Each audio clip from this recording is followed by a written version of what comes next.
I find it hard to believe when Jesus says to anyone, follow me, like those exact words, follow me, that someone is going to deny it. I'm going to fix this issue that I had with the scribe coming up to him saying, I'll follow you, and a disciple coming up to him. The disciple says, let me bury my father first. I had an interesting theory about this. It does say just before this interaction that when Jesus saw great multitudes about him, he gave commandment to depart to the other side, and then after this interaction it says, when he was entered into the ship, his disciples followed him, he calmed the storm, and then he healed the Gadarene demoniac.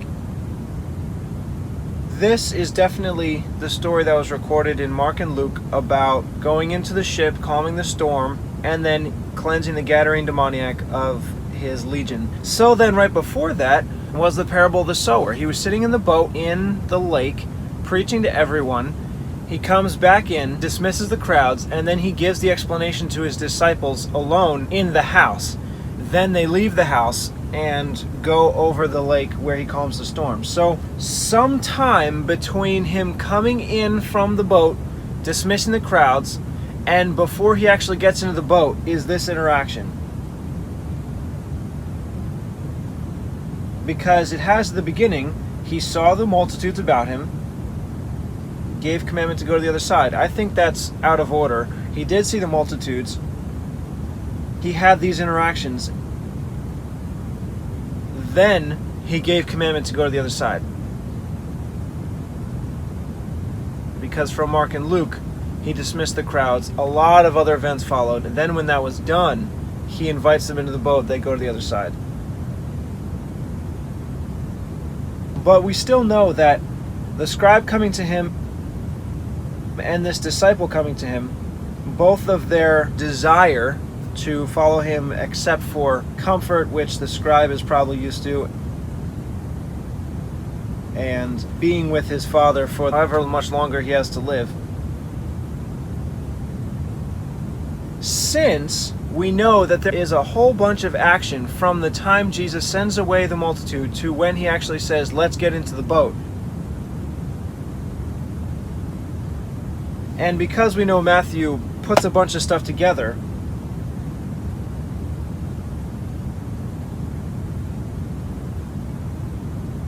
these two interactions of the scribe coming to him saying, I'll follow you wherever you go,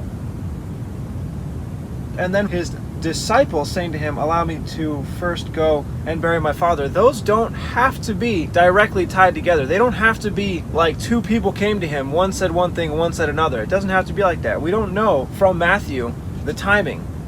So that leaves the option to space them out. There are a bunch of events in this chapter 8 that we know are out of order. I'll say it again. After he comes down from the Sermon on the Mount, it says that he healed the centurion's servant, which we know comes a bit later.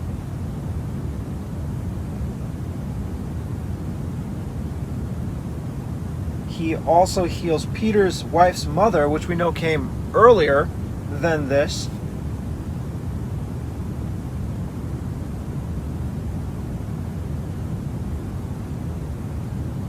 He heals a bunch of people possessed with devils. That could have been whenever. Then these events take place, and then after that he goes and crosses the river, the storm, casts out the demons, which happens much later. So again, this chapter is a bunch of different events all clumped together. So we can break these two events apart. But it still most likely happens after he is done with the preaching from the ship, and he comes in and he sees the crowds and he dismisses them, and then before he says, let's get back into the ship and cross over. And this is why I think they should be separated, because the scribe, I don't remember from any other portion of the Gospels that there are scribes part of his close following. So I'm led to believe that the scribe that's asking him to follow him, and Jesus responds saying, foxes have holes, birds of the air have nests, but the Son of Man has not where to lay his head. I don't think the scribe follows him after that. Jesus is not saying he's homeless, but he probably knew the future. He's going to cross back over. spend the night, or at least some short amount of time in the boat to get some sleep, cast out the demons from the Gadarene demoniac, and then come right back. So it's going to be a hectic life. It's not going to be comfortable. So he's telling that to the scribe, and I don't think the scribe follows him. But the second request put to him by his disciple, verse 21, I think that's a different time. If it really is his disciple, I don't remember in Matthew a time where it breaks up disciples and apostles. In Luke is actually where it says, chapter 6, verse 13, when it was day, he called to him his disciples. Of them he chose 12, whom he named apostles. So, give me just a second to search. Go to Bible Hub, Strong's Concordance, and look up the word apostles and see if it's in Matthew. There it is. I'll go interlinear. Apostles. There. Actually, I should go with the Strong's number. Apostolos. Apostles. Sent one. Alright, so it is... Oh, look at that. It is in Matthew 10:2. Now, the names of the 12 apostles are these.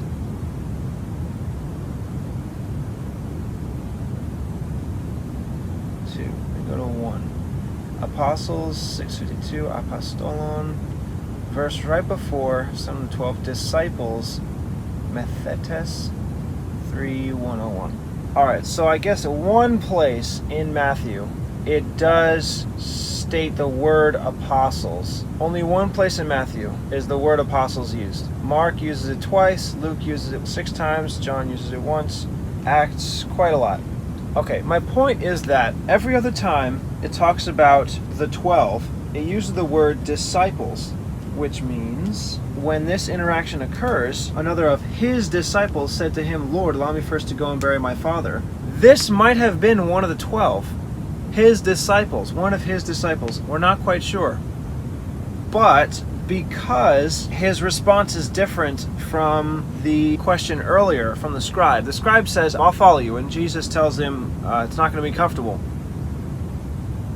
He's not saying, okay, very well, follow me.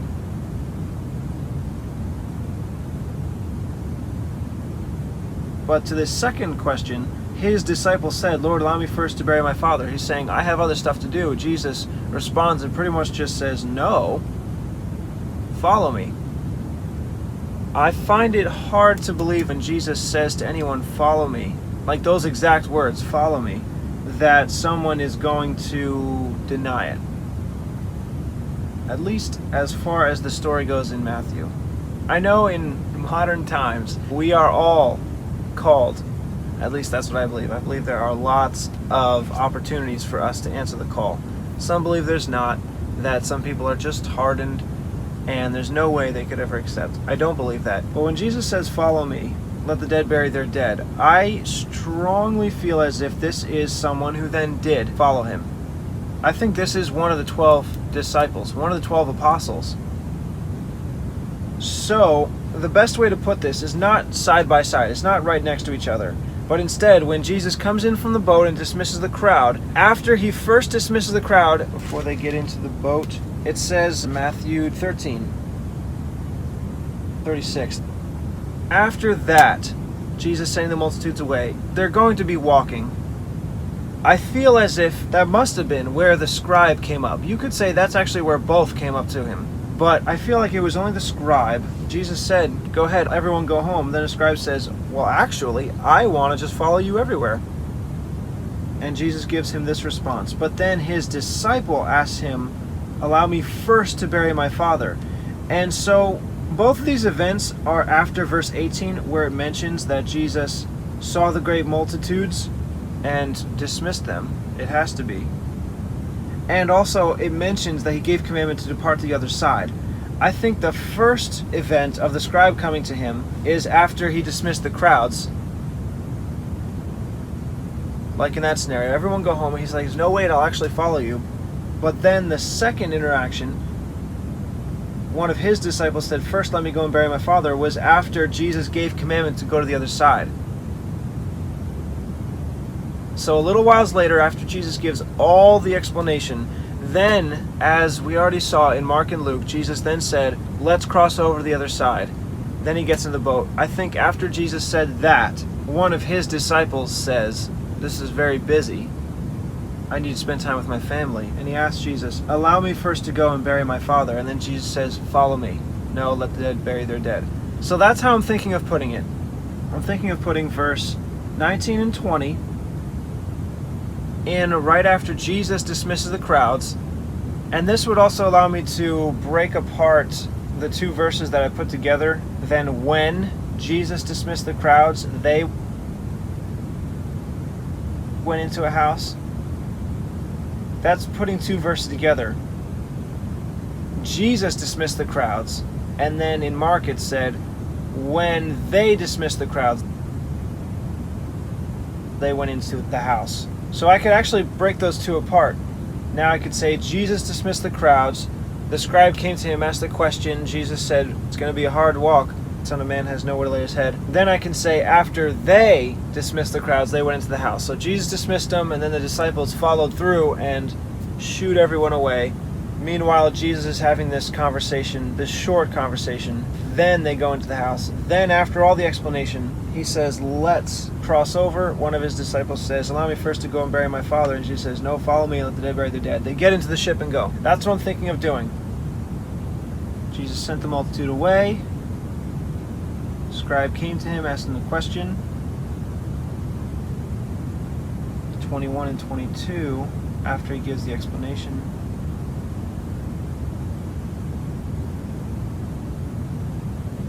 I really do feel that there is a split between these two events.